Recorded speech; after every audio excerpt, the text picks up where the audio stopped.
Viko visa mbalimbali vya watu wanaopotea, watu wanaotekwa. Nilitarajia, kwa sababu hii ni Wizara ya Utawala Bora, ni lazima tupate pia commitment kwamba kutakuwa na usalama dhidi ya visa vya watu kupotea na kutekwa.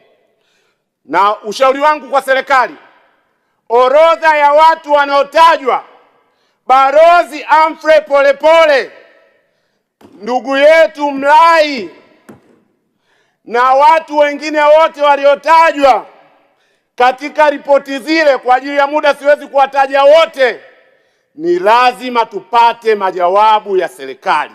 Pawe na uchunguzi huru dhidi ya watu wote waliopotea na kutekwa Tanzania. Hilo ni la pili nilitaka kulisema. Na ujumbe wangu wa kuhitimisha, ujumbe haitimisha kuhusu utaratibu. Mheshimiwa Katambi, taarifa. Asante Mheshimiwa Mwenyekiti. Pamoja na mchango mzuri wa Mheshimiwa mbunge, na nikiheshimu pia taaluma yake, amezungumzia kuhusiana na masuala ya kesi za TAKUKURU, lakini vivyo hivyo amezungumzia kuhusiana na mwenendo wa kesi za jinai.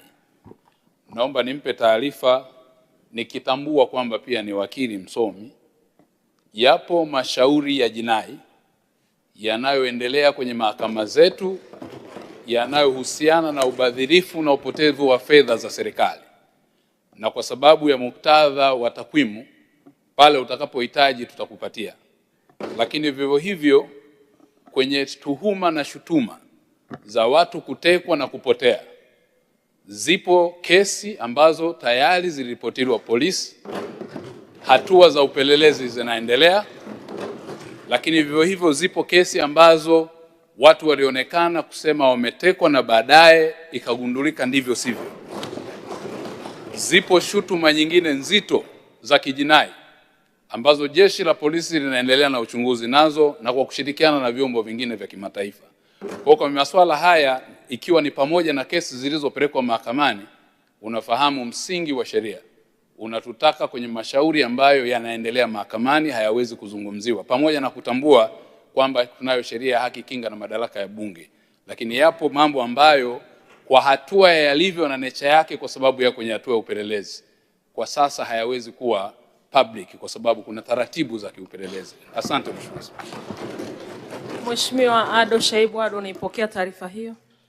Siipokei taarifa hiyo, na nitahitimisha kwa ajili ya muda. Nitahitimisha, naamini kwamba nitalindwa. Nahitimisha dakika moja tu mwenyekiti, nahitimisha. Siipokei kwa sababu hoja yangu mimi siridhiki na uchunguzi wa kawaida wa kijinai.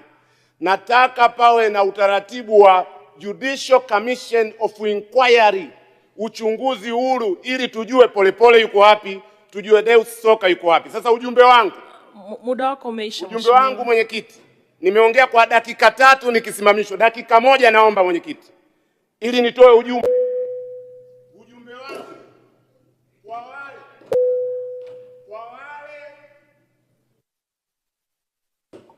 Ujumbe wangu kwa wale wanaodhani. Wako mheshimiwa umeshaisha. Nimeongea kwa dakika 3. Mheshimiwa, ninaomba kwa heshima.